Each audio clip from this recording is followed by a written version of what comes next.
Hello friends, तो ये है वू गैंग सीरीज का 50th पार्ट। इसके अब तक के सभी एपिसोड हमारे चैनल पर ऑलरेडी अपलोडेड हैं, जिनका लिंक आपको डिस्क्रिप्शन में मिल जाएगा। तो चलिए शुरू करते हैं। तो लास्ट पार्ट में हमने देखा कि नथिंगनेस शिंगटियान की बॉडी से निकलकर वू गैंग में आ जाती है और वो भी इसका असर फील करने लगा था। शिंगटियान उसे वो दूसरा फ्रेगमेंट देता है जिसका अगला पार्ट उसे अंडरवर्ल्ड में मिलेगा और वू गैंग वहाँ जाने के लिए तैयार हो जाता है। यहीं उसे अपनी एक पुरानी जनरल बानी की बात याद आती है जो मरकर अंडरवर्ल्ड में चली गई थी और उसकी भविष्यवाणी के अकॉर्डिंग वू गैंग एक दिन नथिंगनेस के वश में आ जाएगा और उसका इलाज उसे अंडरवर्ल्ड में ही मिलेगा। यही सोचकर वो सोल गेट की ओर बढ़ता है और तभी उसके बाकी जनरल्स भी वहीं आ जाते हैं जो शिंगटियान को शान देखकर बहुत हैरान थे। सिवांग इस चमत्कार के बारे में पूछता है जिस पर वू गैंग कहता है कि ये तो मेरे बाएं हाथ का खेल था। फिर वो शैडो जायंट को रोकने के लिए उनका शुक्रिया अदा करता है कि तुम्हारे बिना मैं ये सब नहीं कर पाता। नीजा ये सुनकर चिढ़ जाता है कि मेरा नाम तो तुमने कहीं नहीं लिया और वो सब लोग उस पर हंसने लगते हैं। कीवू शिंगटियान से कहती है कि तुम्हारे शैडो क्लैन ने देवताओं के ऑर्डर को डिसओबे किया था, इसीलिए वो इस वक्त जिंदगी और मौत के बीच फंसे हुए हैं। शिंगटियान ये सुनकर इमोशनल हो जाता है कि उन लोगों ने मेरे लिए बहुत कुर्बानी दी है और मैं चाहकर भी उनकी कोई मदद नहीं कर सकता। अब उसे बस वू गैंग से उम्मीद थी कि वॉरलॉर्ड की तलवार मिलते ही उसे उसके क्लैन की मदद करनी होगी ताकि वो इस टॉर्चर से आजाद हो सके। वू गैंग भी उससे प्रॉमिस करता है कि वापस आकर मैं तुम्हारे क्लैन को जरूर बचा लूंगा।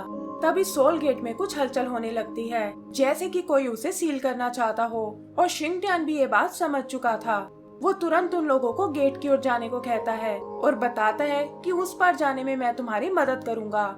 लाइटनिंग स्ट्राइक उस गेट को तोड़ने की कोशिश करती हैं और शिंगटियान ये देखकर अपनी बैटल एक्स पावर एक्टिवेट करता है जिससे उसकी कुल्हाड़ी की पावर उसके हाथों में आ गई थी।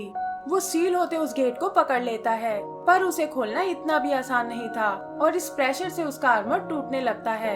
लेकिन शिंगटियान हार बिल्कुल नहीं मानता और उस गेट को थोड़ा सा खोलने में कामयाब हो जाता है। वू गैंग और उसके साथी दौड़ पड़ते हैं ताकि जल्दी से जल्दी उस पार पहुंच सके क्योंकि शिंगटियान इसे ज्यादा देर तक नहीं खोल पाएगा। तभी हम चियू को देखते हैं जो शिंगटियान से कहता है कि आखिर तुम ये क्या कर रहे हो। एक्सटर्नल पावर से सोल गेट को नहीं खोला जा सकता वरना ये टूटकर बिखर जाएगा और अगर ऐसा हुआ तो लाइफ और डेथ के बैलेंस को बनाने वाला कोई नहीं होगा और पूरी दुनिया तबाह हो जाएगी। तभी गेट का एक टुकड़ा टूटकर नीचे गिरने लगता है पर शिंगटियान ने उसे थाम लिया था। हाथ हटते ही वो गेट बंद होने वाला था जिससे वू गैंग और उसके साथी वहीं दब जाते, लेकिन शिंगटियान एंड टाइम पर उसे वापस पकड़ लेता है और कहता है कि तुम्हें यहाँ से जल्दी निकलना होगा। उसने उन टुकड़ों को अपने कंधों पर उठा लिया था जिससे उसकी बॉडी से खून निकलने लगता है। चियू उसे एक बार फिर समझाता है कि कहीं ऐसा ना हो कि जिंदगी भर तुम इस गेट को यूं ही पकड़े रहो। शिंगटियान ये सुनकर सोच में पड़ गया था। वो जानता था कि गेट के गिरते ही सब कुछ खत्म हो जाएगा और तब वो एक मुश्किल फैसला लेता है। वो उन गिरते हुए टुकड़ों को थाम लेता है और खुद को एक पत्थर में बदल लेता है जिससे कि गेट को हमेशा के लिए सपोर्ट मिलता रहे। उधर वू गैंग और उसके सभी साथी अंदर पहुंच चुके थे और तभी उसके वो फ्रेगमेंट चमकने लगते हैं जिसका मतलब कि वो सही रास्ते पर हैं। इसके बाद वो वहाँ के पानी को देखता है जो अजीब तरह से चमक रहा था। कीवू कहती है कि मैंने ऐसा पानी कभी नहीं देखा और ना जाने ये क्या चीज है। तब वू गैंग ऊपर की ओर एक फ्लेयर छोड़ता है जिससे हर तरफ रोशनी हो जाती है और पता चलता है कि वो एक समुद्र के बीच में है जिससे एनर्जी बबल्स निकलकर ऊपर की ओर जा रहे हैं। वो ये सब देखकर बहुत हैरान थे और तभी नीजा उन्हें बताता है कि ये समुद्र तो बिल्कुल गहरा नहीं है और पता नहीं तुम हमें कहाँ ले आए हो। इस पर वू गैंग अपने ग्लो करते हुए फ्रेगमेंट की ओर इशारा करता है और कहता है कि शायद वो तीसरा फ्रेगमेंट यहीं कहीं छुपा हुआ है क्योंकि इसकी रोशनी पहले से बहुत बढ़ गई है। नीजा पूछता है कि आखिर इतनी बड़ी जगह हम उसे कैसे ढूंढेंगे, जिस पर वू गैंग उन सबको आगे की ओर चलने को बोलता है। कीवू ये काम अलग अलग होकर करना चाहती थी पर वू गैंग उसे वार्न करता है कि ये जगह बहुत खतरनाक हो सकती है, इसीलिए हमें एक दूसरे के साथ ही रहना होगा। फिर जैसे ही वो आगे बढ़ते हैं वू गैंग को एक अजीब सी स्मेल आने लगती है और इससे पहले कि वो कुछ समझ पाए वो टेलीपोर्ट होकर खुद को एक अनजान सिटी के पास पाता है। उसने इतना बड़ा एंट्री गेट पहले कभी नहीं देखा था और वो सोच में पड़ जाता है कि आखिर ये कौन सी सिटी है। यही एक बोर्ड पर लिखा था कि उस सिटी का नाम फेंगडू है और वू गैंग को लगता है कि शायद वो इस नाम को पहले सुन चुका है।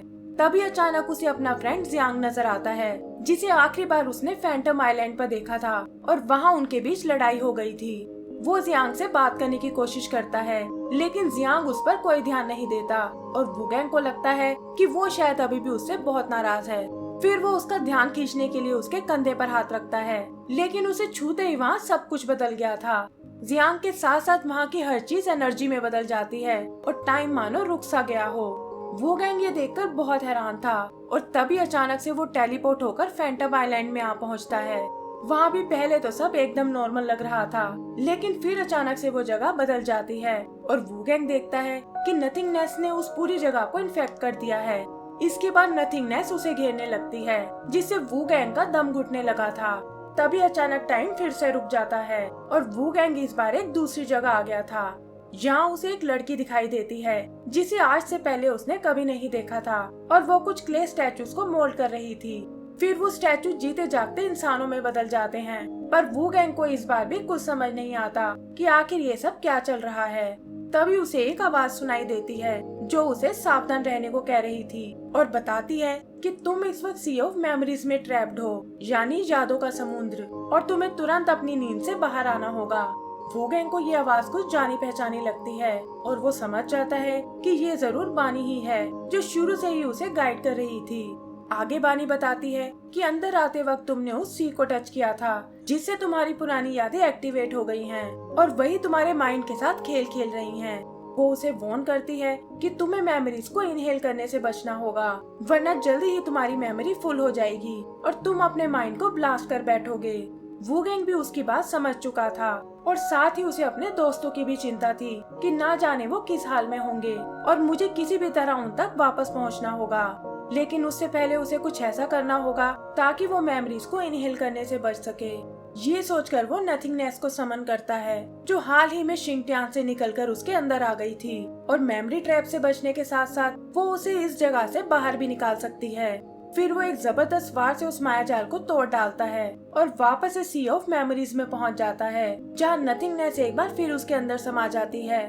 तभी उसकी नजर अपने दोस्तों पर पड़ती है जो उसके ही जैसे मेमोरी ट्रैप में फंसे हुए थे और इसी के साथ हमारा ये एपिसोड भी खत्म हो जाता है। तो दोस्तों, इसका अगला पार्ट देखने के लिए प्लीज हमारे चैनल को सब्सक्राइब करें और बेल आइकन दबाना ना भूलें। Thank you.